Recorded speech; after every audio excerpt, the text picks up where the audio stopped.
नमस्कार दोस्तों।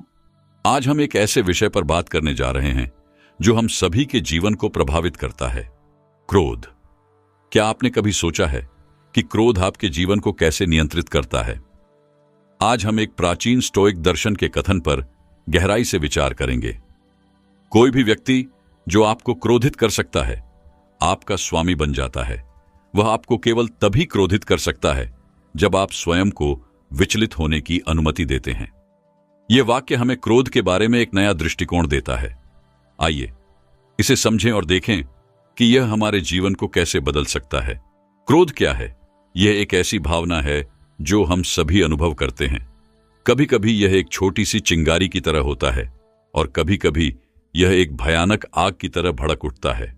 लेकिन क्या आपने कभी सोचा है कि क्रोध कहां से आता है? स्टोइक दर्शन के अनुसार क्रोध हमारे अंदर से उत्पन्न होता है। यह बाहरी परिस्थितियों का परिणाम नहीं है, बल्कि उन परिस्थितियों के प्रति हमारी प्रतिक्रिया का परिणाम है। आइए एक उदाहरण लें। मान लीजिए आप ट्रैफिक में फंसे हुए हैं। कुछ लोग इस स्थिति में बहुत क्रोधित हो जाएंगे, जबकि कुछ लोग शांत रहेंगे। क्यों? क्योंकि यह स्थिति नहीं है जो क्रोध पैदा करती है, बल्कि उस स्थिति के प्रति हमारी सोच और प्रतिक्रिया है जो क्रोध को जन्म देती है। तो क्या यह संभव है कि हम अपने क्रोध को नियंत्रित कर सकें? बिल्कुल, लेकिन इसके लिए हमें अपने विचारों और प्रतिक्रियाओं पर ध्यान देना होगा। हमारे स्टोइक कथन का पहला भाग कहता है, कोई भी व्यक्ति जो आपको क्रोधित कर सकता है, आपका स्वामी बन जाता है। यह एक बहुत ही गहरा विचार है। जब हम किसी और को अपने क्रोध का नियंत्रण दे देते हैं, तो हम उस व्यक्ति के हाथों में एक कठपुतली की तरह बन जाते हैं। वे हमारी भावनाओं के तार खींचते हैं और हम उनकी इच्छा के अनुसार प्रतिक्रिया करते हैं। लेकिन क्या यह सच में ऐसा ही है? क्या कोई और वास्तव में हमें क्रोधित कर सकता है?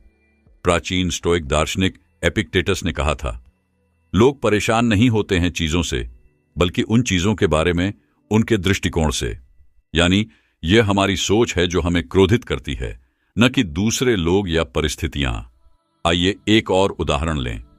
मान लीजिए कोई आपको एक बुरा शब्द कहता है। आप क्रोधित हो सकते हैं, लेकिन क्या वह व्यक्ति वास्तव में आपके क्रोध का कारण है, या यह आपकी वह सोच है कि उस शब्द का क्या अर्थ है और वह आपको कैसे प्रभावित करता है? यहां एक महत्वपूर्ण बात है, हम अपने विचारों और प्रतिक्रियाओं के स्वामी हैं। जब हम यह समझ लेते हैं तो हम अपने क्रोध पर नियंत्रण पा सकते हैं। हमारे कथन का दूसरा भाग कहता है, वह आपको केवल तभी क्रोधित कर सकता है जब आप स्वयं को विचलित होने की अनुमति देते हैं। यह हमें एक महत्वपूर्ण सत्य की ओर ले जाता है। क्रोध एक चुनाव है। हर बार जब कोई स्थिति हमारे सामने आती है, हमारे पास एक चुनाव होता है। हम क्रोधित हो सकते हैं या शांत रह सकते हैं। यह चुनाव हमारा है। लेकिन यह इतना आसान क्यों नहीं लगता? क्योंकि हमने अपने मन को एक तरह से प्रतिक्रिया करने की आदत डाल दी है। अच्छी खबर यह है कि हम इस आदत को बदल सकते हैं। आइए एक छोटा सा अभ्यास करें। अगली बार जब आप क्रोधित महसूस करें तो एक गहरी सांस लें।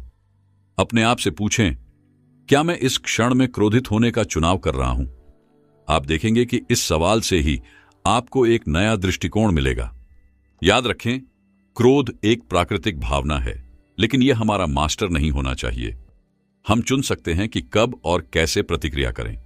अब हम एक महत्वपूर्ण प्रश्न पर आते हैं, क्रोध के परिणाम क्या हैं? क्यों स्टोइक दर्शन इतना जोर देता है कि हम अपने क्रोध को नियंत्रित करें? क्रोध हमारे जीवन के हर पहलू को प्रभावित कर सकता है। यह हमारे रिश्तों को नुकसान पहुंचा सकता है, हमारे काम को प्रभावित कर सकता है और यहां तक कि हमारे स्वास्थ्य पर भी बुरा असर डाल सकता है। लेकिन सबसे महत्वपूर्ण बात यह है कि क्रोध हमें अपना नियंत्रण खोने का कारण बनता है। जब हम क्रोधित होते हैं तो हम अक्सर ऐसी चीजें कहते या करते हैं जिन पर हमें बाद में पछतावा होता है। मैंने एक बार एक कहानी सुनी थी। एक व्यक्ति अपने क्रोध से परेशान था। उसके गुरु ने उसे एक कील और एक लकड़ी का टुकड़ा दिया। उन्होंने कहा, हर बार जब तुम क्रोधित हो, इस लकड़ी में एक कील ठोंको। पहले हफ्ते में उस व्यक्ति ने 37 कील ठोंके। अगले हफ्ते यह संख्या घटकर 22 हो गई। हर हफ्ते कीलों की संख्या कम होती गई। फिर एक दिन आया जब उसने एक भी कील नहीं ठोंका। वह अपने गुरु के पास गया और यह बताया।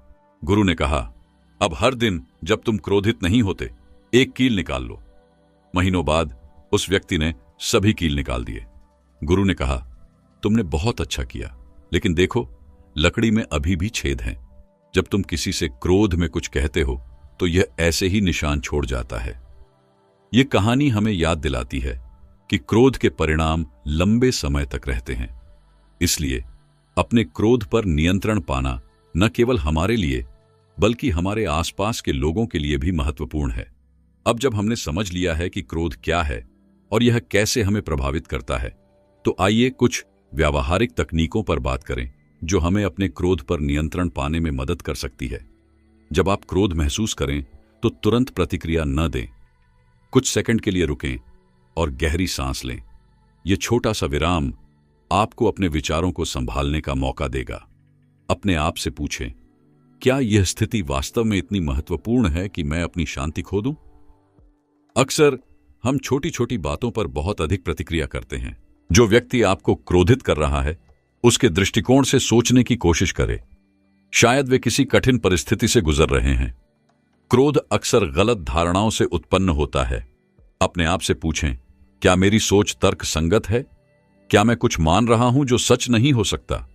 नियमित ध्यान आपको अपनी भावनाओं के प्रति अधिक जागरूक बना सकता है, जिससे आप उन्हें बेहतर ढंग से नियंत्रित कर सकते हैं। याद रखें, इन तकनीकों को सीखने में समय लगता है। धैर्य रखें और लगातार अभ्यास करें। धीरे धीरे आप देखेंगे कि आप अपने क्रोध पर अधिक नियंत्रण पा रहे हैं। अब तक हमने क्रोध के नकारात्मक पहलुओं पर ध्यान केंद्रित किया है, लेकिन क्या क्रोध का कोई सकारात्मक उपयोग भी हो सकता है? स्टोइक दर्शन हमें सिखाता है कि हर चुनौती एक अवसर है। क्रोध एक शक्तिशाली भावना है। यदि हम इसे सही दिशा में मोड़ सकें तो यह एक प्रेरक शक्ति बन सकती है। उदाहरण के लिए, कई महान सामाजिक आंदोलन अन्याय के खिलाफ क्रोध से शुरू हुए हैं, लेकिन यह क्रोध रचनात्मक कार्रवाई में बदल गया। जब हम अपने व्यवहार पर क्रोधित होते हैं तो यह हमें बदलाव के लिए प्रेरित कर सकता है। कभी कभी क्रोध हमें यह एहसास दिलाता है कि कुछ गलत है और इसे ठीक करने की जरूरत है। देखिए इस पेंटिंग को। यह एक कलाकार का क्रोध का परिणाम है, लेकिन उन्होंने इस क्रोध को कला में बदल दिया। यह हमें सिखाता है कि हम अपनी भावनाओं को कैसे रचनात्मक रूप से व्यक्त कर सकते हैं। याद रखें, मुद्दा यह नहीं है कि क्रोध को पूरी तरह से दबाया जाए, बल्कि यह है कि इसे समझा जाए और इसका सही उपयोग किया जाए। अब तक हमने बहुत कुछ सीखा है, लेकिन सवाल यह है, हम इन सिद्धांतों को अपने रोजमर्रा के जीवन में कैसे लागू कर सकते हैं? अपने दिन की शुरुआत इस विचार के साथ करें कि आप किसी भी चुनौती का सामना करने के लिए तैयार हैं। अपने आप से कहें, आज मैं अपने क्रोध का मालिक बनूंगा, न कि इसका गुलाम। जब कोई आपकी कार के सामने कट करता है तो याद रखें कि यह आपके नियंत्रण में नहीं है। आप केवल अपनी प्रतिक्रिया को नियंत्रित कर सकते हैं। जब कोई सहकर्मी आपको परेशान करता है तो रुकें और सोचें, क्या यह व्यक्ति वास्तव में मेरी भावनाओं का नियंत्रण करने लायक है?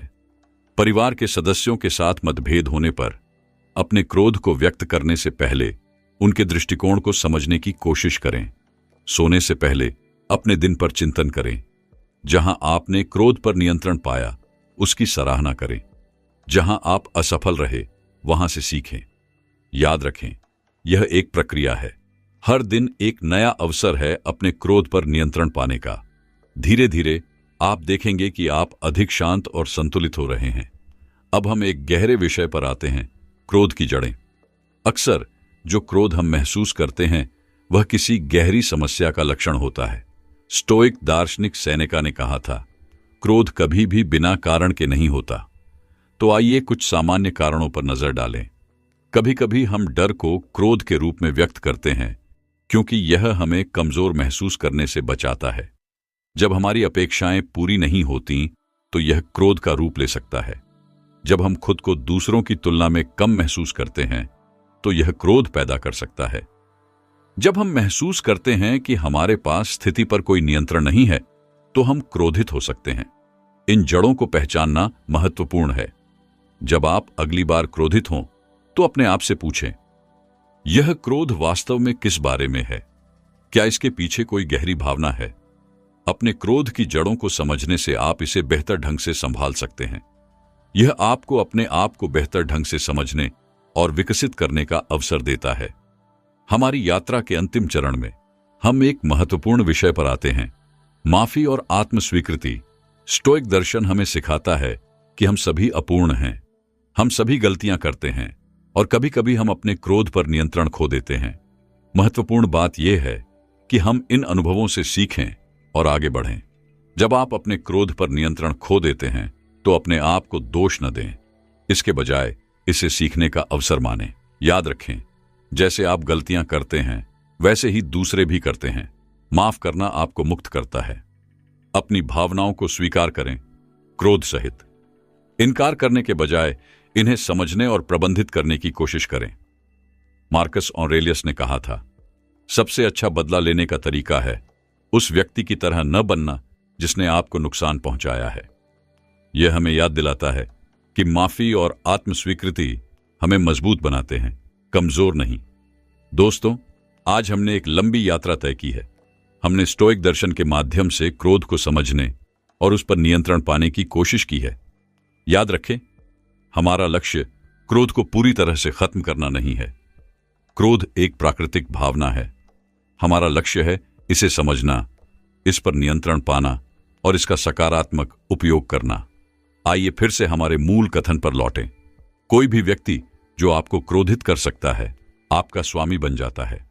वह आपको केवल तभी क्रोधित कर सकता है जब आप स्वयं को विचलित होने की अनुमति देते हैं। अब हम समझते हैं कि यह कथन हमें क्या सिखाता है। हम अपने क्रोध के मालिक हैं, न कि इसके गुलाम।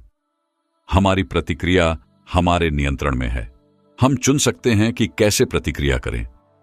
मैं आप सभी को चुनौती देता हूं कि आप इन सिद्धांतों को अपने दैनिक जीवन में लागू करें। हर बार जब आप क्रोध महसूस करें, रुकें, सोचें और फिर प्रतिक्रिया दें। याद रखें, यह एक यात्रा है। कभी कभी आप असफल होंगे और यह ठीक है। महत्वपूर्ण है कि आप लगातार प्रयास करते रहें। अंत में मैं आपको एक प्राचीन स्टोइक अभ्यास के साथ छोड़ना चाहता हूं। हर रात सोने से पहले अपने दिन पर चिंतन करें और अपने आप से ये 3 सवाल पूछें। आज मैंने क्या गलत किया? आज मैंने क्या सही किया? मैं कल कैसे बेहतर बन सकता हूं? यह अभ्यास आपको अपने व्यवहार पर चिंतन करने और लगातार सुधार करने में मदद करेगा। याद रखें, आप अपने क्रोध के मालिक हैं। आप अपने जीवन के नायक हैं। अपनी कहानी को वैसे लिखें जैसे आप चाहते हैं। धन्यवाद कि आपने मेरे साथ इस यात्रा को साझा किया। अगले वीडियो में फिर मिलेंगे। तब तक शांत रहें, मजबूत रहें और स्टोइक रहें।